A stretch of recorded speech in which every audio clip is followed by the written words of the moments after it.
Welcome to Audio Branding, the hidden gem of marketing. Sound plays a more important role in human behavior and our decision-making than you may realize. In this podcast, I'll help you understand the art and science of sound so you can better influence others in business and your life. I'm your host, Jodi Krangle. Let's delve a little deeper.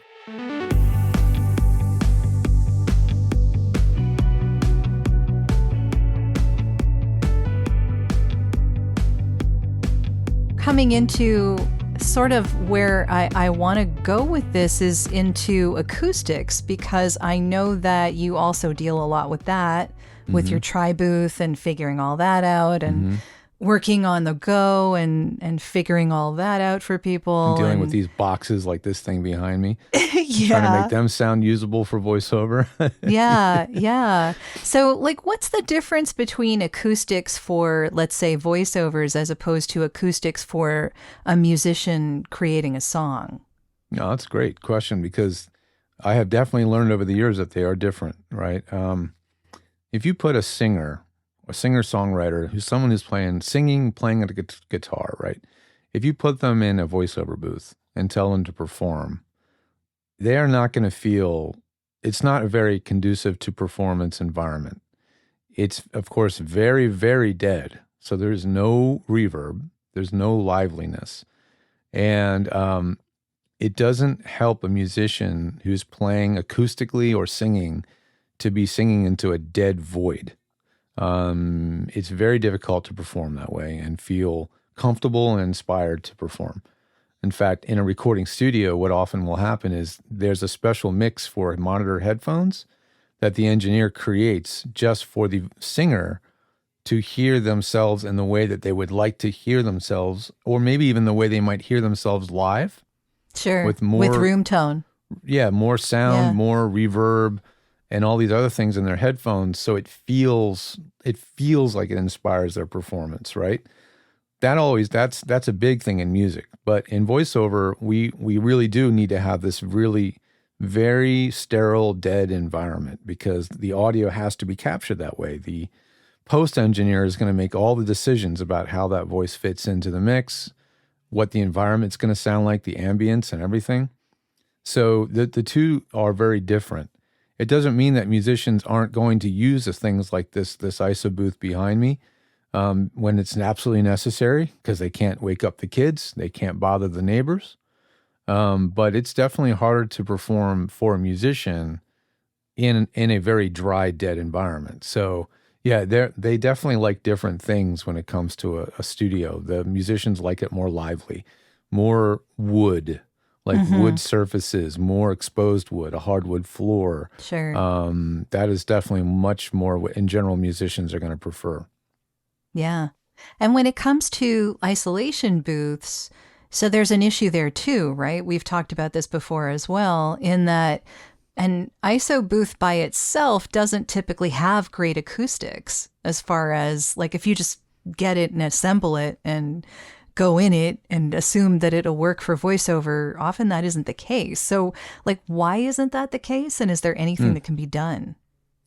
Well, there's a lot of whys to this, but yeah. The what is that a lot of these companies that make ISO booths don't understand the importance of actually having an acoustics expert, because they don't have enough knowledge or maybe user feedback about the acoustics of the space. There's a lot of the blind leading the blind.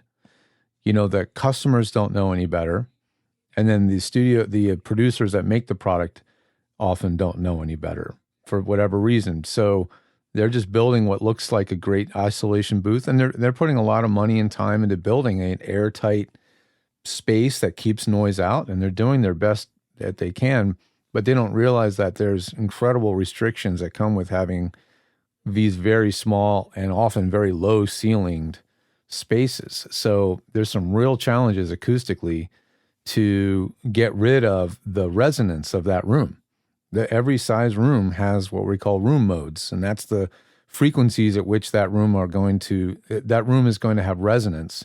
And it's really three dimensions: length, width, and height. Right? So each of those is going to determine certain frequencies the room will resonate at.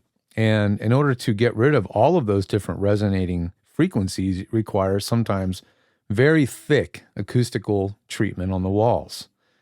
If you were to tune that room to remove all of those different frequency resonances, your 3.5 by 5 ISO booth would end up being 2 by 4 and 2 by 3 in the middle, because you'd be in the middle of this almost You'd be 8-inch, smushed. to 1 foot thick treatment on the walls, and that's Sure, just completely impractical, right? Yeah. So, Is that why people use rooms now, like instead of actually using booths? Like, well, rooms have they have their own problems. Yeah, the main advantage of a room, which we are both sitting in a larger space. We're not in our ISO booths. Yeah.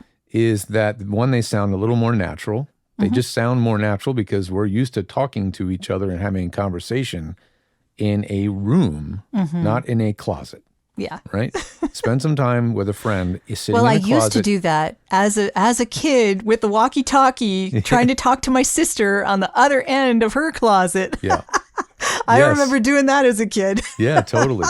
But imagine sitting with a friend and just having coffee in a closet and having a conversation. Yeah, no, Right? no. The coffee would be everywhere. Can't waste coffee. Yeah. So a bigger room is a more natural environment. It feels more Yes. natural. It sounds more natural to us. It just makes sense.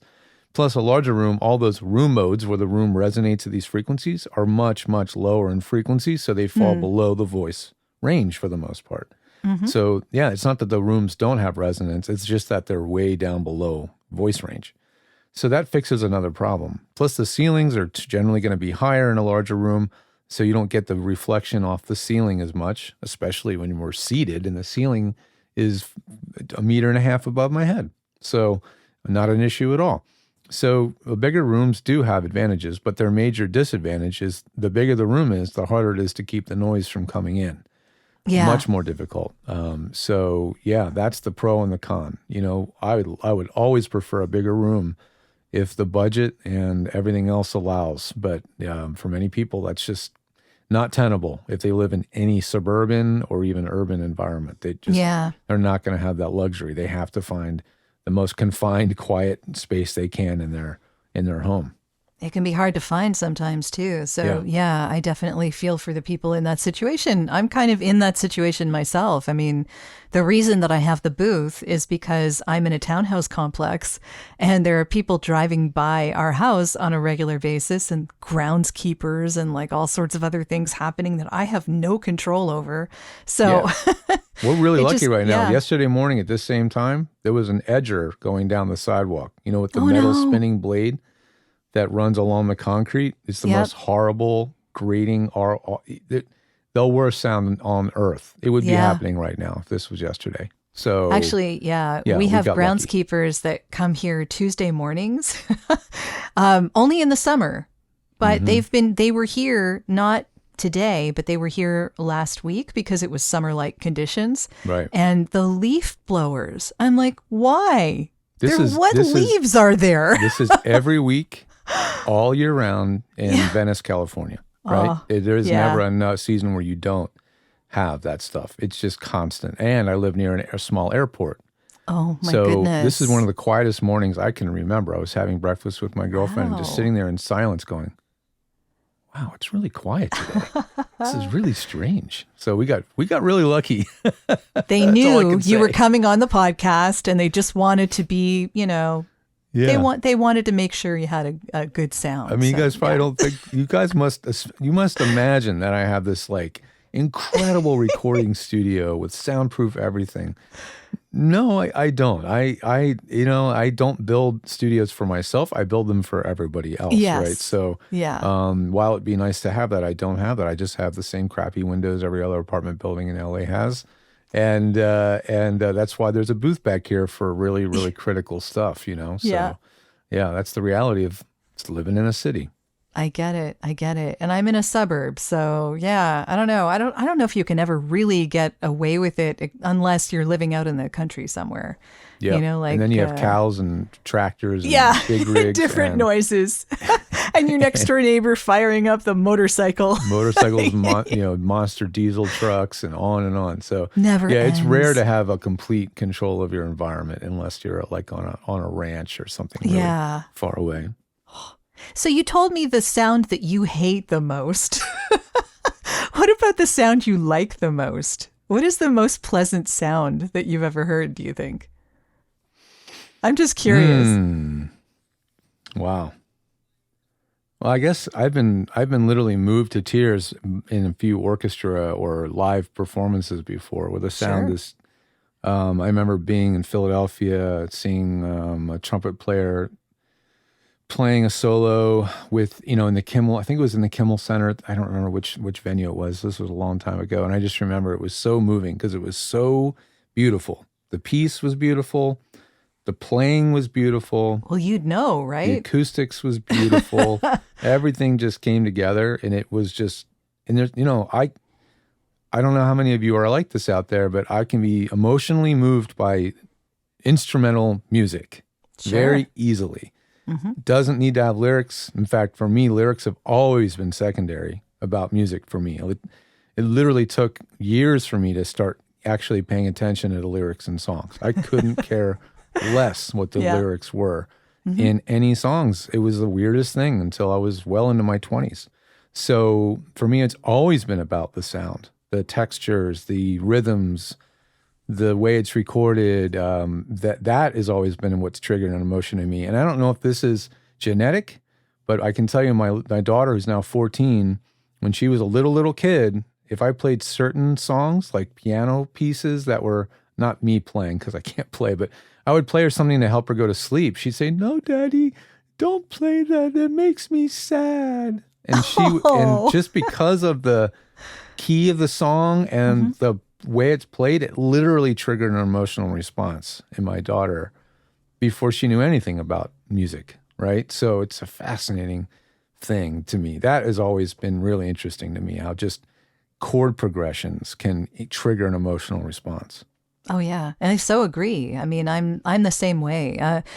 Advertising uses this a lot to their advantage. I've noticed that there are commercials that can make me cry because of the use of music. It's Gets highly me every manipulative. time. Oh my God, Super gets me every manipulative. time. It's better to watch some commercials with the sound off, but then you can't hear the voiceover, so that doesn't work either. That is very true. But I've often told people that the way that you understand how important sound is if you're watching a movie and you turn the sound off. And then you think, what are you getting from watching this now? Because you can see what's going on. You can catch probably the plot. You can figure out what's happening. But do you care? You don't really care about it. Yeah, absolutely true. Yeah. As a kid, when it was a scary movie, I didn't cover my eyes. I covered my ears. Yes. Yeah. I still remember that. Cover my ears. Yeah. I can watch whatever is on the screen, horror, whatever. If you turn the sound off, that's it. No problem. I'm fine. Yeah. I turn the sound on though. Whoa. I had nightmares as a kid from Jaws. And it wasn't because I was seeing the shark, because you don't see the shark. Right. A lot of it's about what you don't see, which is some of the most best suspenseful films is you almost never see the creature. Yeah. No, that's a great point. Yeah. So there's a lot to this. It really is. But I love talking about all of this stuff. I know. Your podcast is so great because you've covered so many different aspects of sound. It's fun. It really is, because everyone's experiences are different. So I've loved hearing yours as well. And I'm curious what you think about podcasts in general. Do you listen to a lot of podcasts? Is it something that, for instance, the equipment that you help a voice actor have, is a lot of that same equipment? I mean, I use a lot of the same equipment for that sort of purpose. But yeah, is it interchangeable? Are there big differences, do you think? I listen to a lot of podcasts. I mean, my routine almost every single day when I have some time is to pop open my podcaster catcher and look at my new episodes and see what's coming up. And I will pick and choose based on the topic. Like right now, I have a queued up and I'm part of the way through listening to an interview of George Clinton on a podcast called Broken Record. Okay. Which is a podcast that's produced by Rick Rubin. And it's usually Rick Rubin actually doing the interviews. He's the engineer famous for just sort of discovering and reproducing the Beastie Boys. Right? Oh, so this okay. guy goes way back. Sure. But I listen to a lot of some of the big budget national newspaper ones like The Daily. I listen to ones that are on finance. So I do like a lot of the, by and large, of course, for me, the podcasts are literally a replacement for reading magazines. Yeah. I grew up loving and collecting too many magazines. That was all about it. I usually had 5 to 10 subscriptions at any one time. Podcasts have replaced that for me now. This is the way I consume a tremendous amount of knowledge, current events, sometimes comedy, and then also great interviews, interesting things in our own business. I will listen to my own podcast, which the Pro Audio Suite podcast, particularly because, when you're recording it, it's one experience. When you're consuming it, it's another experience. It's very true. Because these gentlemen put so much time into producing this show, they really take a lot of care in how the show is mixed and edited. Which is different from the VOBS, where Dan and I just do it live. We might trim off the heads and tails, but it is what it is, which is great for us because we just don't have the time to do it at 10 hours of post. But Pro Audio Suite, they will spend 8 to 10 hours in post doing a mix and an edit, and it shows, and it's an enjoyable experience to listen to it.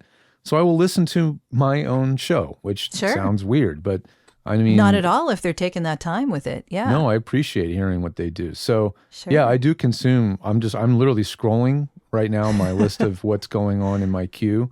Some of them are musicians, influencers, and music like Questlove.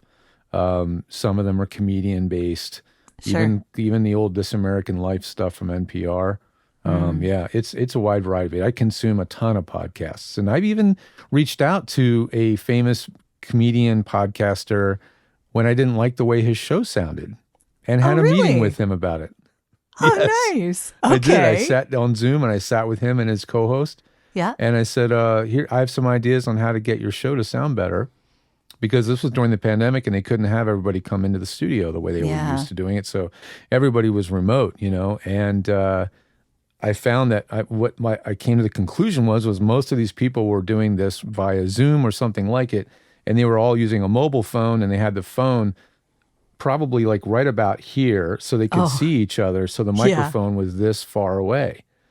So it was sound, and they weren't using headphones. So it was that's the killer right there. Yeah, no headphones, and the mic was far away. So I typed up a PDF. I sent it to the guy. I didn't make a penny from this, right? I did this as a fan.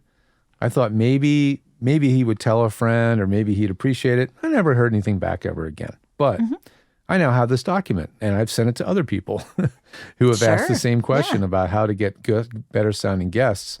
And because I appreciate a good sounding show, and I've actually stopped listening to shows where the audio quality is too irritating or too inconsistent to enjoy the show, even if it's something I wanted to learn about. I was this close to not listening to the George Clinton one because George was probably just sitting in front of his Zoom, with his laptop mic. Because he's George Clinton. They weren't going to make him go through a bunch of hoops to get him to do the show. The dude's 80-something years old, right? Yeah. But you're going to get what you get. I was like, Rick Rubin, one of the best producers in the world. Couldn't you guys have gotten better audio from the guest somehow, some way? Come on. So, yeah, I can be picky. I don't blame you at all. I mean, this whole show is about sound, and I get invited to be on other podcasts, and the first thing that I do is listen to how it sounds. And one of the things that I've noticed is there are a few podcasts out there who have their guests on by phone, actual telephone line. Fascinating. And I just, nope. That's Not a big nope from me. Not in this day and age. I know. No way. I can't even imagine. So yeah, I won't be on a show like that. I actually had someone ask me to be on a show today that did that. I was like, nope. Oh, we're just going to call you and talk to you on the phone. Nope. What? That's a no. No, that's, no, bizarre. I'm all about audio. Like, I'm all about sound here. You can't do that. Yeah. I know there's this whole notion of content is king, but if the content is really difficult to consume and irritating to listen to, it's still not, you still have to pay attention to sound quality to a certain degree. It doesn't have to be flawless, but it does have to be non-irritating and whatever it is, it has to be non-distracting. It can't be distracting to the listener to the point where they can't enjoy the content. You can't notice it. Yeah, because the minute you're noticing it, then there's a problem. But yeah, I think that a lot of the reasons that people love podcasts so much these days is because it's a great way to get the information you want while you're doing other things.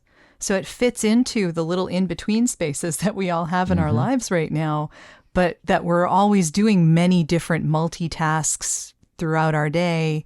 And it's really hard to sit down and actually focus on something that that's all you're paying attention to. And That's unfortunately, video is like that, right? You have to pay attention to video. You can't be doing something else. Right. Also with podcasts, I find there's less of the if it bleeds, it leads type stories and more real stories, or at least they don't need to go too far down that, visceral content channel as much. I do listen to a lot of hard news like Reuters and things like this. I have it all set up in Alexa so I can just say, hey, start my day, and it plays a bunch of different news outlets while I'm in the shower. Or I use listen to the Apple News. They do an everyday news podcast, which is well produced. And but yeah, it's less visceral and less tugging on your emotions to get you, manipulate you, because there's no images. Yeah. So I appreciate that. But at the same time, for my girlfriend who's ESL, English is a second language, the podcast only version, the audio only versions are very difficult for her to consume. Oh, she can't read the lips, or is it like? Well, if it's just a podcast and it's just human, people speaking English at normal pace or even 1.25 or 1.5, sometimes I listen to a podcast at higher speed. Yeah. Forget it. Like she will not be able to keep up with the content. For her, it's really helpful to hear the English and see subtitles on screen, or at least see the people reading them on. So for her, we will watch if we're going to sit down together, we're not going to listen to something.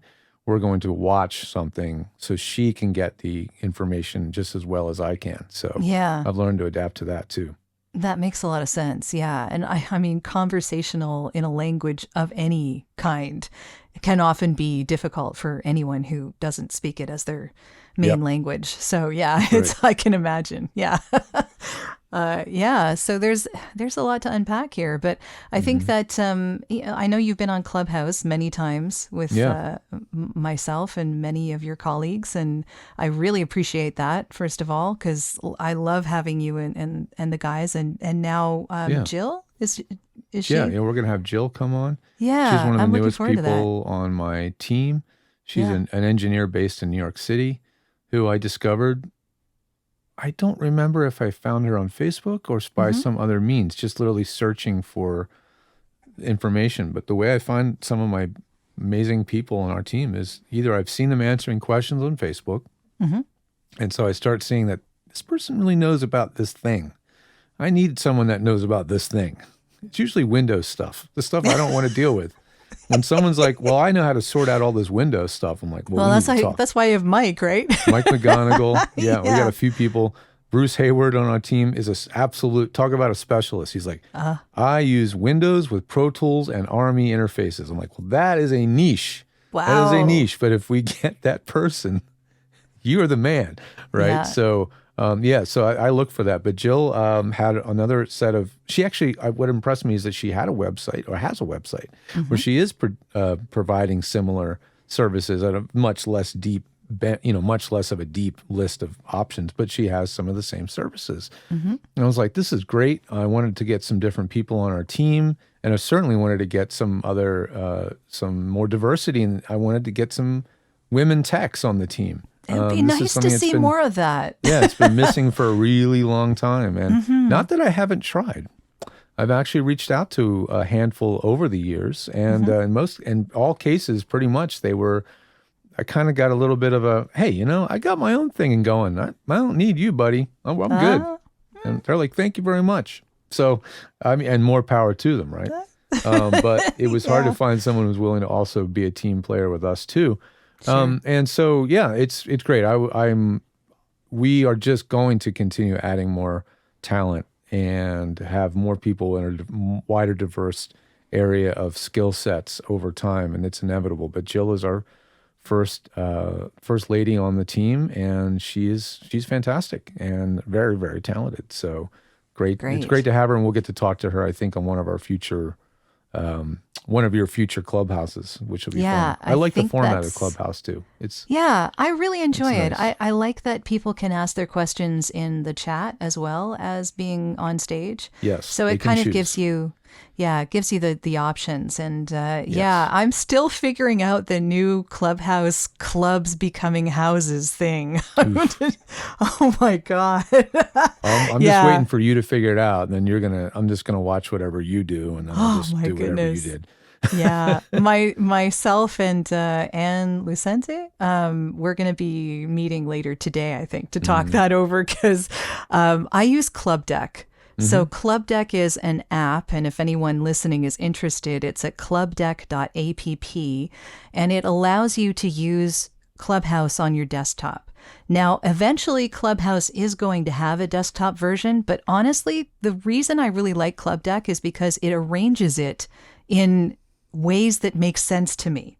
Once you learn it, right? It is different enough from the mobile app that it takes to learn it, but it's nice that you can also choose what you want to have on the screen. Yeah. And you can look at it all at the same time. Like it all, I love that. I don't like having to scroll through things. Like that just bugs me. And the only way that I can get it big enough is using it on my iPad, because I don't like doing this on my phone at all. And then it would be harder for me to use the mic. Right. So so Club Deck, I really love it. And they've got it working now with the new houses, but all of the functionality has changed. And so I still don't know how to add panelists. Like this is, it's just weird. And the descriptions have changed from like, however it had a length, and now it's like 200 characters. It can't be any more than 200 characters. So if you go in to edit something and then you try to save it, it won't let you save it because that description is too long now.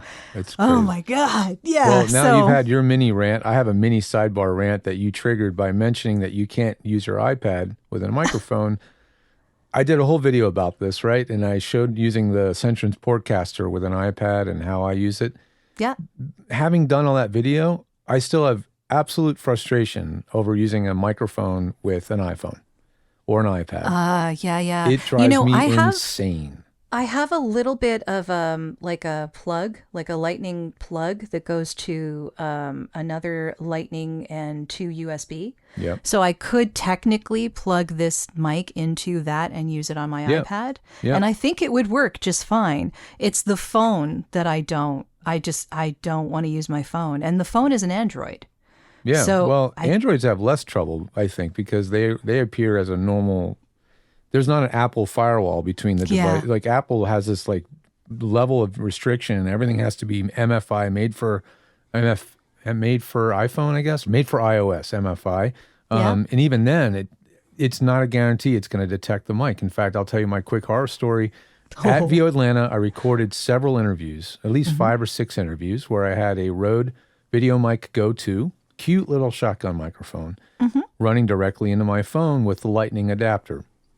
Right. And I even had the Rode rep from Rode, who was at VO Atlanta, help explain to me how to make sure that the microphone is actually working by loading their app. And then the app shows which microphone is being detected. So I know it's using the right mic. And I would go through this routine every time before I would hit record in the video camera app to record my interview. Right. Long story short, none of the interviews have audio. Oh my goodness. Oh None. No. I came home from VO Atlanta. I did some tests and I did get it to work. So I knew it worked at one point, but I did an interview with the rep from BSW. I talked to a bunch of the different vendors there. I talked to the lovely husband and wife from Bear Cave Studios and did an interview with them. No audio, nothing. Oh, that's heartbreaking. I can't tell you how frustrating that was. And this is happening to me. George the Tech, right? No one is infallible, apparently. I also use my iPhone. I have a lavalier mic that plugs into the phone, right? And I used it to do a Clubhouse on my way to VO Atlanta. Yeah. Just I was driving. It was so easy to do a clubhouse while you're driving. Maybe it's not that safe. I don't know, but it was fine, Sure. and it was great. But then I got to VO Atlanta, not VO Atlanta. I'm getting my shows mixed up. NAMM, the NAMM yes. trade show. Yeah. I get to NAMM and I'm like, oh, I'm going to keep doing this. This is great. It works awesome. And I would play back the audio and I go, is it really using the lav mic? And then I would do a bunch of tests and find out, no, it wasn't. So I never knew if the video camera app was using the lav mic or the inbuilt mic. And it was like roulette. It just made me, it just makes Apple, is anybody out That's there crazy listening? We're in making. version iOS 16.4. Wow. Why is there not a preference in any recording software to choose which input you're actually recording? It makes me crazy. And this is why Yeah. we'll never recommend, and even an iPad Pro for real recording use. You cannot count on it. You need to have a definite Frustrating. positive selection of input in your software for your microphone. And rant. Yeah, no, I get it. I get it totally. Yeah. And I mean, for me, it was less a sound issue and more, I don't like doing things on my phone. Yeah. It's Well, too that's another small. thing. Yeah. Yeah. For You know, me, it I was mean, just this is a big capturing. phone. I was only capturing, right? It was just a capture Yeah. device. And frankly, even to this day, this is an iPhone 11. It's still the best camera for shooting video that I actually own. Yeah, it's Wow. embarrassing to say, Okay. but I've got the DJI Osmo Pocket and I've got GoPro and all these other things. This is still the one that's going to shoot the best looking video, best color, everything. And Well, we were talking before about old tech doing the job, right? right, iPhone 11. For me, it Yeah. doesn't feel old because it's the only iPhone I've ever had. It's the first one I ever had after coming from a long, long line of Android phones. But I've tried to break this phone. The back of it is all cracked. You can't tell I have a cover on it, but this is Yeah. all broken glass. Oh, wow. And this thing still has perfect video.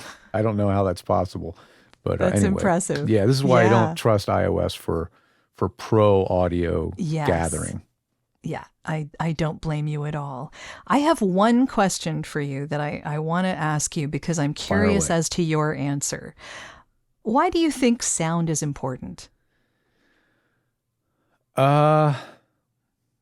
I don't know. I could get really esoteric and say sound is There are a important lot of because different it's the reasons, first sense maybe that you have in the womb, and it's the first thing that you maybe consume and remember from the womb is you remember the sounds of your mother's voice, and you remember music that's heard through the woman, through the heartbeat, bodies, maybe.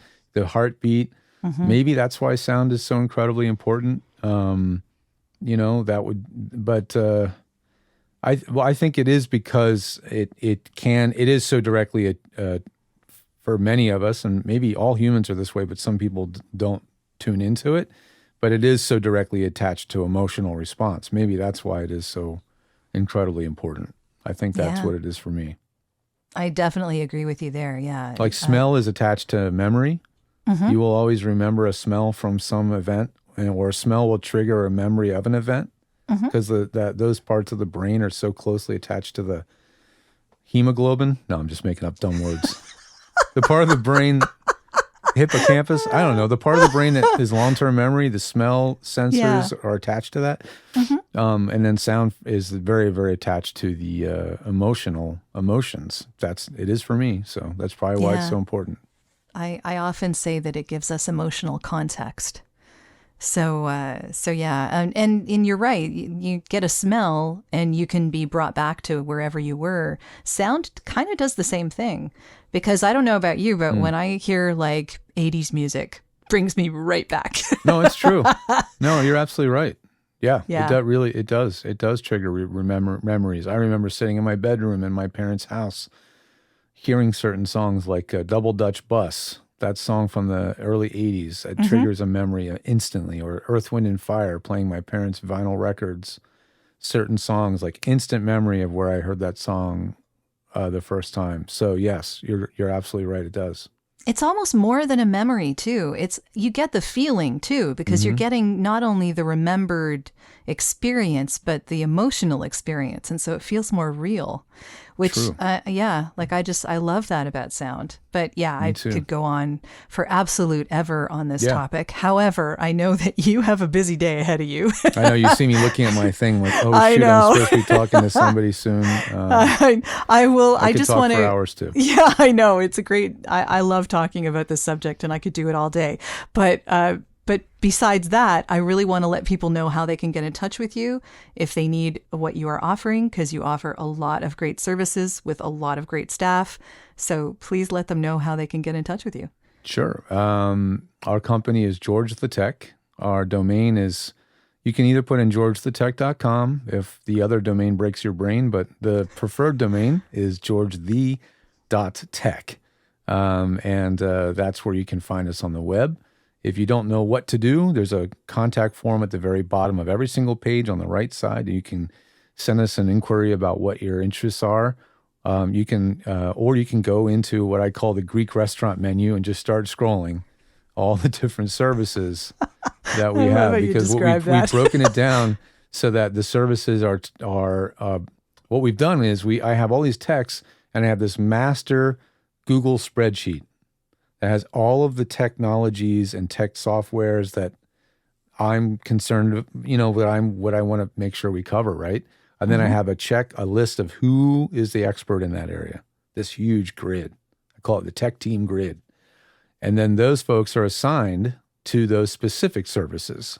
So if you book, I need help with Adobe Audition, and you look on the little calendar and you see a little initials on that little calendar and you click, that person you select is going to be an expert at Adobe Audition. So that's something we've innovated this year, and I'm really proud of it. It was built by the team at skillshub.life, which has this amazing on-demand coaching booking system that was founded by Jennifer Hale up in Canada. Oh, okay. On the other side of the country. And it's a brilliantly designed website, and my site is basically built as that's the underpinnings of our site. And the team over there is great. Bill, the developer, has been an incredibly helpful person who's put in ridiculous amounts of time to answer all of my little annoying bug and feature requests that have come up as we launched the new site. And so anyway, check it out, George, the .tech, all your tech support needs, from the lowly sound check for $25. Just send in your audio and I'll give you my feedback, all the way up to design your dream studio. I love it. Yeah. And I mean, the amount of information and tech knowledge that is on that website is really astounding. Oh, yeah. There's a lot of free resources. Yeah, absolutely. You can just kick around in the free resource area for days, months. Yeah, probably. Yeah. Or you could drop by our clubhouse on a particular Wednesday at 2 p.m. You guys are around once a month. Mm-hmm. So that's a great resource as well. Absolutely. If people have specific questions. But yeah, I so appreciate you doing this. And thank you for being in the clubhouse, and thank you for being on the podcast today. It's been really great. Absolutely. You're very pleasant to speak with. You're professional. You care a lot about the production quality. And you're so well organized and communicate so effectively. You check all those boxes. It's just always a pleasure speaking with you and doing anything you're working on. I know it's going to be well done. So I really appreciate it. Thank you so much. Yeah. And to Umberto too, because he'll be doing all this after. Thanks, Umberto. Thank you, Umberto. Thanks, George. Take care. Well, that's the end of this episode. Thanks for listening. And if you like what you heard, why not tell a friend about this podcast? It's available in all the usual locations. Until next time.